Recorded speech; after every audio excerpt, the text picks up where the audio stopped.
Alhamdulillah nahmaduhu wa nastahdihi wa nastaghfiruh wa na'udzu billahi min shururi anfusina wa min sayyiati a'malina. Man yahdihillahu fala mudilla lahu wa man yudlilhu fala hadiya lahu. Ashhadu an la ilaha illallah wahdahu la sharika lahu wa ashhadu anna Muhammadan abduhu wa rasuluh bashiran wa nadhiran baina yaday sa'ah ballagha ar-risalata wa adda al-amanata wa nasaha al-ummah wa jahada fillahi haqqa jihadih. Allahumma salli wa sallim ala habibina sayyidina rasulillah wa ala alihi wa sahbihi wa man tabi'ahu wa nasarahu wa walah. أما بعد فيا أيها الإخوة المؤمنون أوصيكم ونفسي بتقوى الله. قال الله عز وجل يا أيها الذين آمنوا اتقوا الله حق تقاته ولا تموتن إلا وأنتم مسلمون. Sidang Jumaat yang dirahmati Allah, saya berpesan kepada diri saya, kepada tuan-tuan juga, supaya bertakwa kepada Allah, dan janganlah kita mati melainkan dalam keadaan menyerah diri kepada Allah. Allah Subhanahu wa ta'ala sebagai rahmatnya kepada manusia telah menghantar kepada manusia agama melalui para rasul alaihimus salatu wassalam.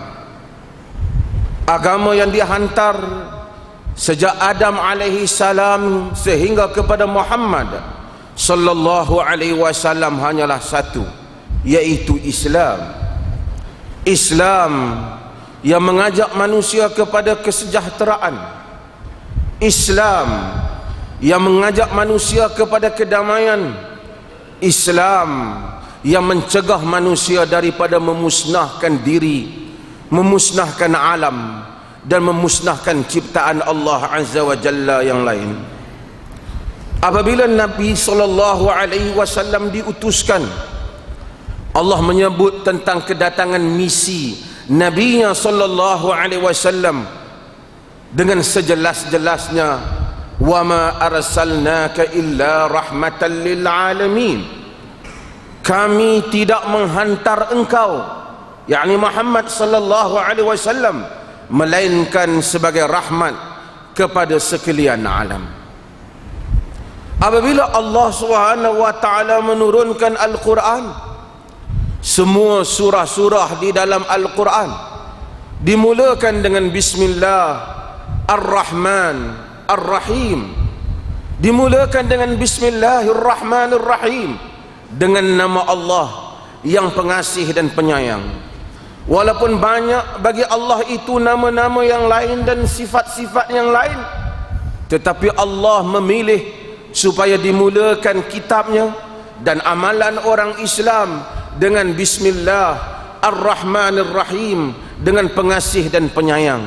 Demikian semua surah-surah dalam Al-Quran, kecuali suratul Bara'ah ataupun suratul Taubah, di mana Allah Subhanahu wa ta'ala tidak memulanya dengan Bismillah.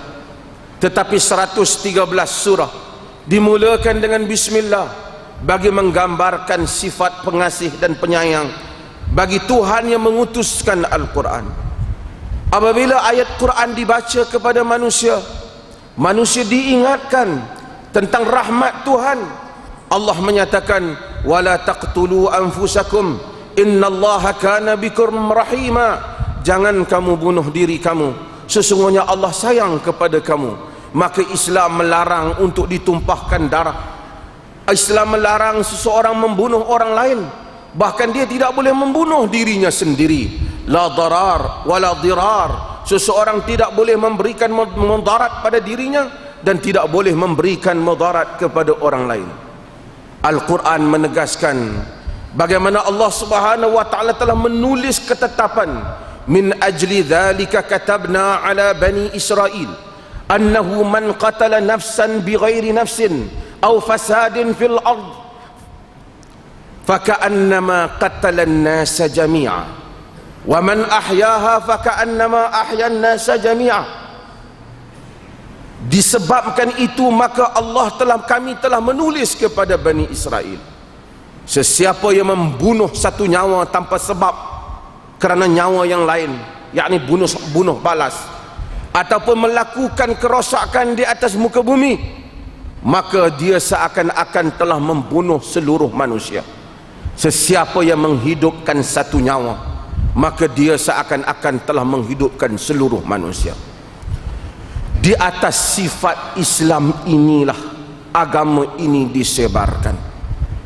Di atas tabiat agama yang sebeginilah Islam ini dibawa oleh Nabi kita Muhammad sallallahu alaihi wasallam. Bahkan Nabi berpesan lagi dalam hadis yang diriwayatkan oleh Al-Bukhari dan Muslim, ayyuhan nas la tatamannu liqa'al adu wasallallahu al-afiyah fa idza laqitumuhum fasbiru. Wahai manusia, jangan kamu bercita-cita mencari musuh, mintalah daripada Allah Subhanahu wa taala kesejahteraan. Namun jika kamu bertemu juga, hendaklah kamu sabar, yakni kamu tetapkan pendirian kamu. 13 tahun lamanya Nabi kita Muhammad sallallahu alaihi wasallam melalui satu fatrah, satu tempoh yang sangat getir. Dakwah ditekan di Mekah. Ramai di kalangan sahabat yang telah dikenakan siksaan. Khabbab al-Arat yang telah dibakar belakangnya, Bilal yang diletakkan batu besar, diberikan penyiksaan yang dahsyat, Sumayyah yang dibunuh, Yasir yang dibunuh, Ammar yang diseksa. Pun begitu Nabi kita Muhammad sallallahu alaihi wasallam tidak menyuruh para sahabatnya mengangkat senjata berperang dengan pemerintah Mekah. Dalam tempoh keadaan yang demikian orang Islam lemah, hanya yang Nabi kita katakan kepada keluarga Yasir, sabran ya ala Yasir, inna mau'idakumul jannah. Sabarlah wahai kaum keluarga Yasir, sesungguhnya bagi kamu itu syurga. Apabila hijrah berlaku, Nabi kita berhijrah ke Madinah ataupun ke Yathrib, dan kemudian membentuk suatu kerajaan di bawah kepimpinan Nabi sallallahu alaihi wasallam. Kerajaan memerlukan perlindungan kepada rakyatnya. Kerajaan memerlukan tentera yang mengawasi dan melindungi keselamatan rakyatnya. Maka apabila Madinah diancam, maka Allah Subhanahu wa taala menurunkan firman-Nya, "Udzina lil ladzina yuqataluna bi annahum zulimu wa innallaha ala nasrihim laqadir." Diizinkan berperang kepada orang-orang yang diperangi kerana mereka itu dizalimi. Sesungguhnya Allah Maha berkuasa untuk menolong mereka. Alladzina ukhriju min diyarihim bighairi haqq illa an yaqulu rabbuna Allah, yaitu mereka-mereka yang dikeluarkan daripada kampung halaman mereka tanpa sebab yang benar, hanya semata-mata kerana mereka itu menyatakan Tuhan kami ialah Allah. Walaula daf'ullahi an-nas ba'dhum bi ba'd lahuddimat sawami'a wa biya'un wa salawatun wa masajidu yuzkaru fiha ismullahi katsira wa la yansurannallaha man yansuruh innallaha laqawiyyul aziz. Jika Allah tidak menjadikan manusia itu tolak menolak, yakni tidak menjadikan manusia berperang, nescaya akan musnahlah rumah-rumah ibadat orang-orang Yahudi, Kristian, tempat-tempat ibadat agama yang lain, dan masjid yang disebut di dalamnya nama Allah banyak-banyak. Kata para ulama, peperangan di dalam Islam yang diizinkan bukan sekadar untuk melindungi masjid, bukan sekadar untuk melindungi orang Islam, tetapi juga melindungi agama-agama lain. Bahkan rumah-rumah ibadat mereka dilindungi oleh tentera Islam. Walaupun perperangan diizinkan, ketika itu belum ada lagi konvensyen bangsa-bangsa bersatu, belum ada lagi perjanjian Geneva. Nabi kita Muhammad sallallahu alaihi wasallam dengan wahyu daripada langit telah memberikan arahan kepada sahabat. Dalam hadis, nahan Nabi sallallahu alaihi wasallam an qatlin nisa was sabyan, Nabi melarang membunuh wanita dan kanak-kanak di dalam peperangan. Bahkan Nabi berpesan kepada tentera yang keluar berperang, la taghdiru wala taghullu wala tumathilu wala taqtulul wildan wala ashabus sawami'. Dalam hadis yang diriwayatkan oleh Imam Ahmad dengan sanad yang hasan, Nabi menyatakan, jangan kamu memungkiri perjanjian, jangan kamu khianat pada harta rampasan perang, jangan kamu mencincang mayat, yakni harta mayat musuh tidak boleh diperlakukan sewenang-wenangnya. Jangan kamu membunuh kanak-kanak, dan jangan kamu membunuh orang-orang yang beribadat di rumah-rumah ibadat. Maksudnya padri, sami, siapa sahaja, rabai, apa sahaja yang beribadat di rumah-rumah ibadat dilindungi oleh agama ini di dalam peperangan. Inilah Islam yang dibawa oleh Nabi Muhammad sallallahu alaihi wasallam. Bahkan kata Abdullah bin Mas'ud, fajarratis sunnatu annahu alla yuqtalu rusul, seperti mana yang diriwayatkan oleh Abu Daud, maka telah menjadi sunnah bahwasanya perwakilan diplomatik, duta, tidak boleh dibunuh di dalam Islam. 1400 tahun dahulu belum ada perjanjian antara bangsa, Islam telah meletakkan duta, pegawai diplomatik tidak dibunuh di dalam Islam. Inilah agama yang penuh dengan kedamaian. Apabila Islam meluaskan sayapnya, Islam terpaksa berhadapan dengan dua empire yang besar, Rom dan Parsi.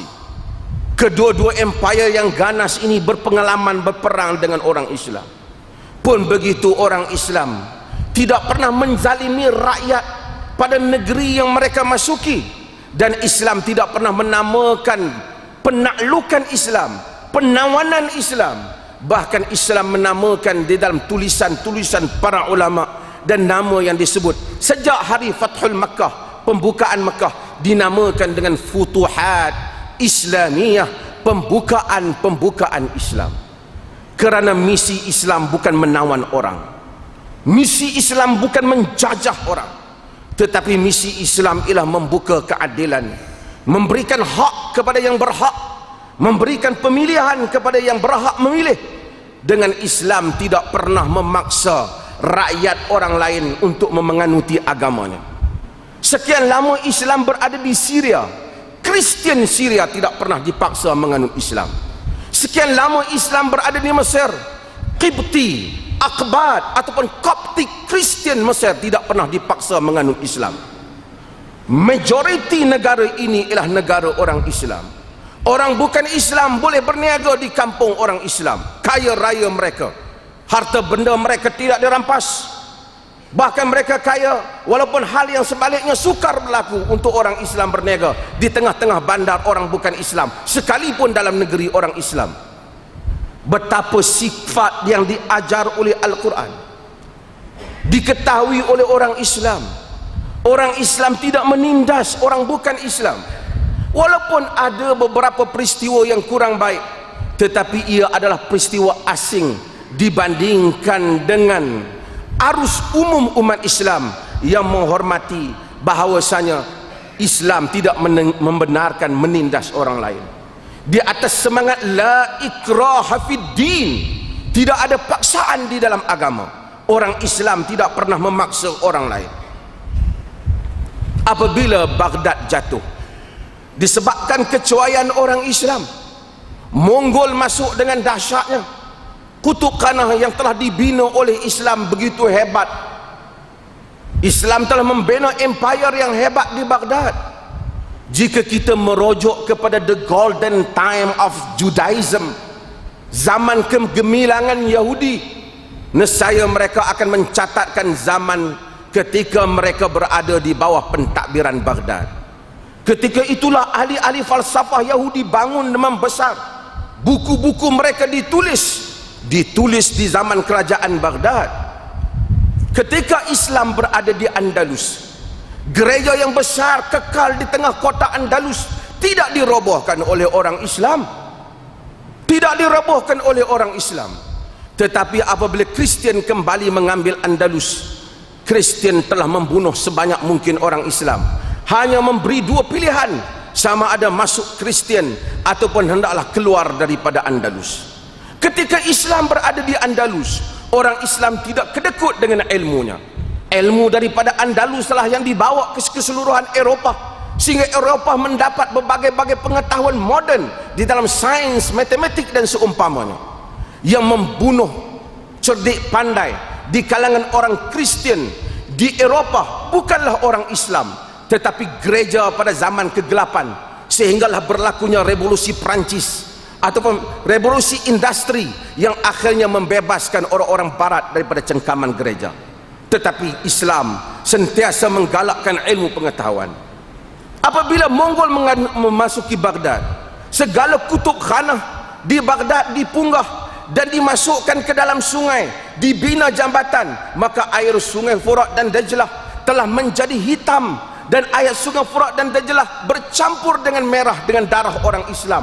Kekejaman Mongol. Kutub khanah dibuang, manusia telah dibunuh. Pun begitu umat Islam menghadapi Mongol dengan cara yang tersendiri. Apabila Mongol masuk ke Syria, dia dihadapi bukan oleh kerajaan tetapi oleh para ulama seperti Syekhul Islam Ibnu Taimiyah rahimahullah, yang mengepalai kekuatan tentera dan umat untuk menghadapi Mongol. Mongol menguasai dunia Islam. Berlaku perkara yang luar biasa. Walaupun ada kelemahannya, Mongol yang menjadi penjajah telah menganut agama rakyat yang ingin dijajah, yaitu telah menganut agama Islam. Islam berkembang terus dengan umatnya. Apabila Salahuddin Al-Ayyubi menawan Masjid Al-Aqsa daripada Kristian, dia telah memberikan perjanjian keselamatan kepada orang-orang Kristian. Tetapi sebelum Salahuddin masuk ke Masjid Al-Aqsa, apabila Kristian gerakan salib menawan Masjid Al-Aqsa, 70,000 umat Islam di sekeliling Al-Aqsa telah dibunuh dengan begitu kejam. Umat Islam hasil daripada kecuaian diri mereka sendiri. Daripada menjadi empire yang besar, satu persatu wilayah orang Islam jatuh. Maka dunia Islam mula dijajah kembali oleh dunia Barat. British, Itali, Perancis, Amerika, Spain, mereka telah melebarkan sayap mereka. Cubalah lihat apa yang telah dilakukan oleh Perancis kepada Algeria. Ratusan ribu bahkan juta rakyat Algeria Muslim telah dibunuh dengan begitu kejam. Ia bukan sejarah yang lama, belum pun 100 tahun lebih. Lihat apa yang dilakukan oleh Itali kepada Libya. Lebih dahsyat daripada apa yang digambarkan dalam filem Lion of the Desert. Bagaimana telah dibunuh umat Islam Libya. Lihat apa yang mereka lakukan dengan begitu dahsyat. Sepanjang peristiwa Islam berkuasa, Islam dengan tabiatnya, walaupun pemerintah Islam itu ada yang lemah, ada yang tidak baik, tetapi membunuh orang sewenang-wenangnya tidak dilakukan oleh umat Islam. Sebab itulah Sir Thomas Arnold di dalam buku yang terkenal The Preaching of Islam, beliau menyatakan Islam tidak pernah berkembang dengan mata pedang, tapi Islam itu berkembang dengan dakwah. Hadirin Jumaat yang dirahmati Allah, apabila Amerika masuk ke Baghdad, ke Iraq, mencari senjata Saddam Hussein yang dikatakan memusnahkan manusia, 1 juta lebih, 2 juta hampir rakyat Iraq mati. Senjata pemusnah tidak ditemui. Bumi Iraq menjadi hancur, dan bumi Syria kemudian seterusnya juga hancur. Kebelakangan ini muncul satu kelompok yang tidak dikenali oleh orang Islam. Sama ada mereka ini jahil ataupun mereka ini merupakan agenda musuh, mereka menamakan mereka sebagai kelompok Daulah Islamiyah. Daulah Islamiyah kononnya ingin menegakkan Islam, kerajaan Islam. Maka seluruh media memberikan tumpuan, lalu dikaitkan kononnya Islam adalah agama pengganas. 1400 tahun sejarah yang panjang lebar cuba dipadamkan hanya dengan beberapa orang yang melakukan tindakan yang penuh dengan kejahilan. Itu pun tindakan mereka tidak pernah diiktiraf oleh mana-mana ulama Islam. Bahkan mereka berada di satu medan yang tidak ada siapa pun menyatakan mereka mewakili umat Islam. Kejahatan mereka kejahatan. Islam tidak pernah menyuruh membunuh kanak-kanak wanita ataupun memuruh orang-orang yang tidak terlibat di medan peperangan. Lalu seluruh media memberikan tumpuan mengutuk. Setiap kali berlaku letupan dikaitkan dengan Islam. Tetapi setiap hari letupan berlaku di Palestin. Setiap hari pembunuhan berlaku di Palestin oleh Israel. Media tidak pula menyebut Israel sebagai pengganas. Orang Islam tidak pernah menyebut Yahudi agama pengganas. Dan kita pun tidak menyuruh menyebut sebagai Yahudi pengganas, Israel pengganas. Di Myanmar orang Islam dibunuh. Yang membunuhnya merupakan Sami-Sami Kuil. Pun begitu orang Islam tidak menyatakan Buddha agama pengganas. Kita menyatakan Sami di Myanmar pengganas. Tapi media tidak meliput, tidak melaporkannya. Setiap kali keganasan hanya dituding kepada orang Islam. Baru-baru ini imam di Amerika dibunuh. Tidak pula orang menyatakan Kristian pengganas. Hanya apabila seorang yang tidak mempunyai latar belakang agama kononnya melakukan letupan di Paris, dikatakan kononnya Islam adalah agama pengganas. Inilah realiti yang sedang berlaku. Jika itu mainan media barat tidak mengapa. Tetapi duka cita sehingga di kalangan umat Islam ada yang mengaitkan bahawa Islam dengan pengganas. Dan berita-berita dalam dunia Islam juga cuba mengaitkan Islam dengan pengganas. Akhirnya yang cuba dipantau ialah umat Islam. Lebih duka cita, dalam beberapa hari ini ada orang menyatakan Ibnu Taimiyah sebagai punca pengganas. Ibnu Taimiyah telah lahir 700 tahun yang lepas. Buku-bukunya telah dibaca, perpustakaan telah dipenuhi dengan pengetahuannya, universiti perbankan Islam, banyak berbagai-bagai lagi yang diamalkan hasil daripada fatwanya. Mengapa tiba-tiba 2-3 hari ini sahaja orang membaca bukunya menjadi pengganas? Ini semua adalah mainan media. Kita menyatakan kita sama sekali tidak pernah mengizinkan keganasan. Kita menentang siapa saja yang berperang atas nama Islam, tapi tidak seperti Nabi SAW. Tetapi dalam masa yang sama kita ingin mengingatkan kepada dunia dan diri kita sendiri, banyak lagi pengganas-pengganas yang lain. Jangan hanya disebut hanya 1-2 orang Islam, 1-2 kumpulan. Abu Bakar Al-Baghdadi tidak pernah mewakili umat Islam. Mengapa majoriti umat Islam yang hidup dalam aman damai, majoriti umat Islam yang dibunuh secara percuma di Afghanistan, di dunia Afrika, di Myanmar, mereka semua tidak dibela nasib. Hanya yang difokuskan beberapa orang kumpulan yang dikaitkan dengan keganasan. Keganasan ditentang oleh Islam. Kita menentang pengganas. Kita tidak bersetuju dengan pengganas. Tetapi kita hendaklah melihat isu ini secara lebih luas, bahawasanya jangan hanya membaca beberapa helaian muka surat khabar dengan melupai sejarah Islam yang panjang yang telah membela kebenaran dan telah membela keadilan, hak dan keamanan sejagat. Barakallahu li wa lakum fil Qur'anil azim wa nafa'ani wa iyyakum bil ayati wa dzikril hakim.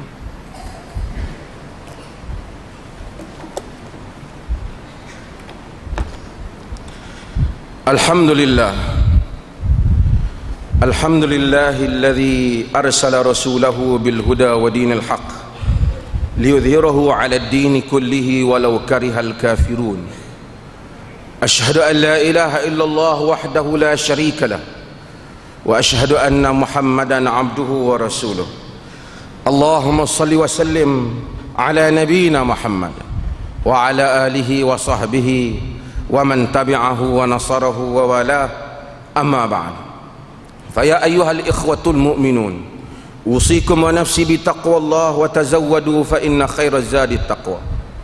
Sidang Jumaat yang dirahmati Allah, Seperti biasa, setiap minggu mimbar akan mengingatkan satu demi satu sunnah Nabi SAW yang patut kita amalkan dalam kehidupan kita bagi meningkatkan kualiti amalan kita, kualiti hubungan kita dengan Allah Jalla wa'ala, dan juga kualiti disiplin kita dalam kehidupan ini. Di dalam hadis Nabi SAW, baginda menyebut dalam hadis Muslim, man tawadda'a fa ahsana al-wudu' kharajat khatayahu min jasadihi hatta takhruju min tahta adfarihi. Sesiapa yang berwudu dan memperelokkan wudunya, maka keluarlah dosa-dosanya daripada tubuhnya sehingga keluar daripada celahan jari-jari, dari celahan kuku-kukunya.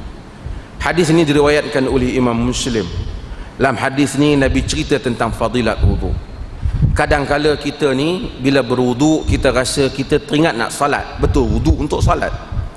Tapi ramai orang bila dia berwudu dia tak penting sangat tentang wudu ni. Kadang-kadang dia ambil wudu, siku tak kena air, buku lali tak kena air, dia kira nak cepat ambil wudu. Kena ambil wudu kerana wudu itu sendiri mempunyai kelebihan dan fadilatnya.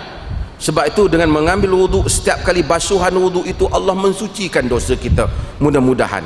Sebab itu orang ambil wudu dengan cermat, bismillah, baca, sebut nama Allah, belajar bagaimana cara wudu Nabi SAW. Kadang-kadang kita berwudu teruk sampai basah seluruh baju dengan seluar kerana nak berwudu. Kadang-kadang kelam kabut wudu, tak kena siku, tak kena buku lali. Ini semua menyebabkan menjejaskan kesahihan salat kita. Agama ini ada tertib dan kesantunannya. Dia minta supaya kita mengikut prosedur yang ada, supaya manusia ini dibiasakan dengan hidup mengikut peraturan dan prosedur dan menghalusi kerjanya. Demikian wudu, salat, berada dalam saf, cara takbir, salat, kesemuanya itu diajar oleh agama. Mudah-mudahan Allah Subhanahu wa taala merahmati kita. Innallaha wa malaikatahu yusalluna 'alan nabi. Ya ayyuhalladzina amanu sallu 'alaihi wa sallimu taslima. Sesungguhnya Allah dan malaikatnya berselawat kepada Nabi. Wahai orang-orang yang beriman, hendaklah kamu berselawat dan salam kepada Nabi sallallahu alaihi wasallam. Allahumma salli ala Muhammad wa ala ali Muhammad kama sallaita ala Ibrahim wa ala ali Ibrahim, wa barik ala Muhammad wa ala ali Muhammad kama barakta ala Ibrahim wa ala ali Ibrahim fil alamin innaka Hamidun Majid. Allahumma ghafiril muslimina wal muslimat wal mu'minina wal mu'minat al ahya minhum wal amwat innaka sami'un qaribun mujibud da'wat. Ya Allah, ampunilah seluruh kaum muslimin, sama ada yang hidup ataupun yang telah mati.